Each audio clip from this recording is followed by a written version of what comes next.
Japan's such rackets inciting attention of the Korean peninsula is a suicidal deed that will bring nuclear clouds to the Japanese archipelago. No one knows when the Chichanjo situation will lead to a nuclear war, but if so, the Japanese archipelago will be engulfed in flames in a moment. This is too self-evident, said the KCNA statement, as transcribed by Fox News. The Japan Times explains the crack about Japanese rackets is a reference to Japanese Prime Minister Shinzo Abe's contention that dialogue will not work with North Korea to resolve the nuclear missile crisis.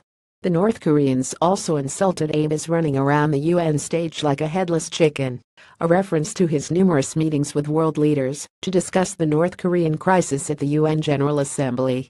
Fox News reports that a top Japanese government spokesman responded to North Korea's threat by calling it outrageous and provocative. Despite much speculation to the contrary, Japanese Defense Minister Itsunori Onodera said on Wednesday that Japan would not attempt to shoot down future ICBMs fired over Japan by North Korea.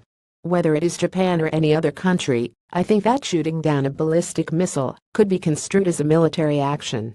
Unless you judge it as an attack on your own country, I think it is difficult to shoot down such missiles, the defense minister said. Abe spoke to U.S. President Donald Trump by phone on Wednesday. The two agreed that dialogue for the purpose of dialogue with North Korea would be meaningless, and that pressure should be maintained against the regime in Pyongyang. Trump and Abe are scheduled to hold a summit meeting on November 6 during President Trump's visit to Asia. Russia is going out of its way to make that pressure difficult to maintain, as Reuters reported on Wednesday.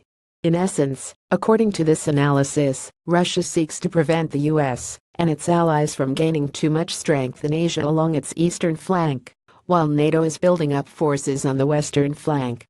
The Russians remain convinced that the U.S. desires regime change in Pyongyang, which could result in a unified Korean peninsula becoming a mighty U.S. ally on the Chinese and Russian border, possibly while saddling China and Russia with a massive refugee crisis. Moscow also believes North Korea's march to nuclear missiles is irreversible at this point and has some sympathy for the Kim regime's desire to protect itself from regime change with a nuclear umbrella.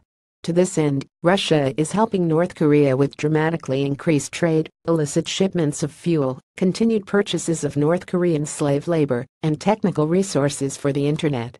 Russia is also taking steps to fill the void as North Korea's patron state as China steps back from the role. The countdown is on for the next likely date for North Korean provocations, October 9, Columbus Day, which also happens to be the anniversary of the founding of the ruling Workers' Party of North Korea. Stand by your phones, advised CIA Korea Mission Center Deputy Assistant Director Yang Suk Lee at a conference on Wednesday. He did not speculate on what Pyongyang might do, but felt it would probably fall short of triggering a military confrontation, an eventuality Lee said dictator Kim Jong-un wishes to avoid.